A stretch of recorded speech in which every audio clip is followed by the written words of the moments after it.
চতুৰ্থ পুত্ৰ ন জায়তে স্বৰ্ণ বিদ্বান ন ভক্তিমান। সেইজনী গাই গৰু পুহি কি লাভ, যিজনী গাই গৰুৱে গাখীৰো নিদিয়ে আৰু পোৱালিও নজগায়। ঠিক তেনেকৈ সেইজন সন্তানৰ পৰা কি লাভ, যিজন সন্তান বিদ্যানো নহয় আৰু সেই যিজন সন্তান ভক্তিমান নহয়। অৰ্থাৎ আমি যদি জীৱনত কৃতকাৰ্যতা আৰু সফলতা লাভ কৰিব যদি বিচাৰিছো, তেতিয়াহ'লে হয় আমি জ্ঞানী হ'ব লাগিব আৰু নহয় আমি ভক্তিমান হ'ব লাগিব। আৰু জ্ঞান আৰু ভক্তিৰ এই দিশকেইটাক আগুৱাই নিয়াৰ ক্ষেত্ৰত আটাইতকৈ গুৰুত্বপূৰ্ণ উপাদানটো হৈছে শিক্ষা। হয়, আমি অনানুষ্ঠানিক শিক্ষা বিভিন্ন পৰ্যায়তে লাভ কৰিব পাৰো, কিন্তু সংস্কৃতত ক'ব গ'লে বা মহাপুৰুষত লিখি থৈ গৈছে যে বিনা গুৰু চৰণে ভকতি ৰকতি মুকুতি বহু নবী। অৰ্থাৎ আমি কিন্তু গুৰুৰ আশ্ৰয় থাকিলেহে, গুৰুৰ আশ্ৰয় ল'লেহে আমি কিন্তু শিক্ষাৰ জৰিয়তে আমি সৰ্বতোমুখী বিকাশ সাধন কৰিব পাৰিম। এতিয়া গুৰু কেইজন আমি যদি চাওঁ, তেতিয়াহ'লে প্ৰায় 64টা বিদ্যা অনুসৰি 64টা গুৰু থকা দেখা যায়। তাৰ ভিতৰত 3জন গুৰু হৈছে শ্ৰেষ্ঠ। প্ৰথম হৈছে আদ্য গুৰু, তাৰ পিছত হৈছে শিক্ষা গুৰু, তাৰ পিছত হৈছে দীক্ষা গুৰু। আদ্য গুৰু মানে কোন? যিসকলে আমাক জন্ম দিলে, যাৰ কাষত আমি জন্মগ্ৰহণ কৰিলো, সেইকাৰণে আদ্য গুৰু হৈছে পিতৃ মাতৃ, আৰু যাৰ জৰিয়তে আমি জ্ঞান বিজ্ঞান পৰীক্ষাৰ গানেৰে আমি আলোকিত হওঁ সেইসকলে হৈছে শিক্ষা গুৰু। আৰু যিজনৰ জৰিয়তে আমি জ্ঞান ভক্তি লাভ কৰি গতি মুক্তি আৰু ভক্তি পথৰ সন্ধান কৰিব পাৰো, সেই মহাপুৰুষীয়া মাৰ্গত সেইজনে হৈছে দীক্ষা গুৰু। সেইকাৰণে আমাৰ বাস্তৱিক জীৱনত আমি গুৰুসকলৰ প্ৰতি সদায় শ্ৰদ্ধা আৰু ভক্তি আমি কিন্তু কৰিব লাগিব। মই ছাত্ৰ ছাত্ৰীসকলৰ কাৰণে বিশেষকৈ দুখন কিতাপ লৈ আহিছো, আৰু তোমালোকৰ মাজৰ পৰা মই প্ৰশ্ন সুধিম, তাৰ মাজৰ পৰা কিন্তু তোমালোকে উত্তৰ দিব পাৰিলে মই এই কিতাপ দুখনে পুৰস্কৃত কৰিম। এতিয়া কথা হৈছে কি, আমাৰ বক্তাসকলে ধ্যান এখন দিলে মই তোমালোকৰ লগত এটা বা দুটামান আমি সাধু পাতিম, সাধু কথা শুনিম। সাধু তোমালোকে শুনিছানে?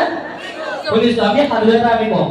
এতিয়া কথা হৈছে কি, যে সাধু বুলি ক'লে আমি গম পাওঁ যে সাধু সাধু সাধু খাই কথা লগালো, মানে বাৰু আমি জীৱ জন্তুক লৈ পেলাই আমি এটা সাধু কম, সকলোৱে শুনিব পাৰে, তথাপি মই সাধুটো উপস্থাপন কৰিব বিচাৰিছো।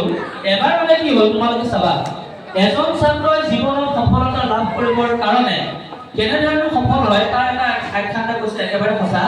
সেই সময়ত সমগ্ৰ বিশ্বৰে আটাইতকৈ সৰ্বশ্ৰেষ্ঠ দাৰ্শনিক আছিলে কোন? সক্ৰেটিছ। ঠিক আছে, সক্ৰেটিছ পুৰা বিখ্যাত। এদিন এজন মানে ডেকা ব্যক্তিয়ে সুধিলে যে আপুনি যে ইমান যে বিখ্যাত, আপোনাক যে গোটেই বিশ্বৰ মানে গ্ৰীকত সেই সময়ত তেওঁ বিখ্যাত ব্যক্তি নাছিলে, আপুনি যে ইমান বিখ্যাত, বিখ্যাত হোৱাৰ প্ৰধান কাৰণটো কি? তেতিয়া ক'লে, কাইলৈ মই তোমাক কম, তুমি নদীৰ পাৰলৈ আহিবা। তাৰপিছত পিছদিনাখনি যেতিয়া সেই ডেকা মানুহজনক সক্ৰেটিছে লৈ আহিলে, লোৱাৰ পিছত তেওঁ কি কৰিলে, নদীৰ মাজলৈ লৈ গ'ল। লৈ যোৱাৰ পিছত সেই ল'ৰাজনক মানে কি কৰিলে, পানীত মানে ডুবিয়াই দিলে। ডুবিয়াওতে কৈছে যে তুমি যেতিয়ালৈকে কষ্ট নোপোৱা তেতিয়ালৈকে তুমি পানীতে বুৰ গৈ থাকিবা। তাৰপিছতে চাপোজ মানে আছোন এজন যেনিবা মই সক্ৰেটিছ, সেইটো যেনিবা ল'ৰা, এওঁ মানে কি কৰিলে, তেওঁ মূৰটো লৈ পেলাই পানীত মানে একদম মানে ডুবাই দিলে। এতিয়া তুমি কি কৰিবা বাৰু? কিমান সময় থাকিবা? তুমি জোৰ দিয়াচোন, জোৰ দিয়া, ওপৰত জোৰ দিয়া, উঠাই আহা। কিমান সময় থাকিব? খুব বেছি 10 ছেকেণ্ড বা 12 ছেকেণ্ড। জোৰ দিয়া তাৰ হাততে দিব লাগে। এতিয়া তোমালোকে চাবা যে সক্ৰেটিছে কি কৰিলে, ল'ৰাটোৰ মূৰটো পানীত ডুবিয়াই দিলে। তাৰপিছত খুব বেছি 10 ছেকেণ্ড 12 ছেকেণ্ড মানৰ পিছত মানে ল'ৰাটোৱে সক্ৰেটিছৰ মূৰটো হেঁচা মাৰি দিছে, তেওঁ চেষ্টা কৰি পেলাই ওলাই আহিলে। বামতে মানে একদম উপায় পেলাই অৱস্থা বেয়া। তেতিয়া সেই ডেকা মানুহজনে সক্ৰেটিছক গালি পাৰিছে, আৰু অকণমান সময় থকা হ'লে মই মৰি গ'লোহেঁতেন নহয়, হয় নহয়? Anybody nobody somebody dead body, হয় নহয় বাৰু? মই যদি মৰি গ'লোহেঁতেন, তেতিয়া সক্ৰেটিছে কি কৰিলে তুমি শুনিবা। তোমালোকে যদি মনত ৰাখা, তেতিয়া চাবা আমি জীৱনত কিন্তু সফলতা লাভ কৰিব পাৰিমেই। তেতিয়া সক্ৰেটিছে ক'লে, মই যেতিয়া তোমাৰ মূৰটো পানীত ডুবিয়াই থৈছিলো, তুমি কি কৰি আছিলা? মই বোলে একো ইমান চিন্তা কৰা নাই। তাৰপিছত 10 ছেকেণ্ড মানৰ পিছত মই উশাহ ল'বলৈ চেষ্টা কৰিছিলো। তাৰপিছত বোলে মই মানে জোৰেৰে ওলাই আহিবলৈ চেষ্টা কৰিছিলো। তাৰপিছত আৰু যেতিয়া মই নোৱাৰিলো, তেতিয়া মই আপোনাক আঘাত কৰি মূৰটো ওপৰলৈ উঠাই আহিবলৈ চেষ্টা কৰিছিলো। এতিয়া চাবা, এই যে সক্ৰেটিছে ডেকা ল'ৰাজনৰ মূৰটো পানীৰ তলত ডুবিয়াই থওঁতে যিমানখন চেষ্টা কৰিছিল, সিমানখিনি চেষ্টা কিমান সময় চেষ্টা? 15 ছেকেণ্ড বা 20 ছেকেণ্ড, মানে বাৰু সেই 15 বা 20 ছেকেণ্ডৰ চেষ্টা যদি আমি প্ৰত্যেকে যদি কৰোঁ, তেতিয়াহ'লে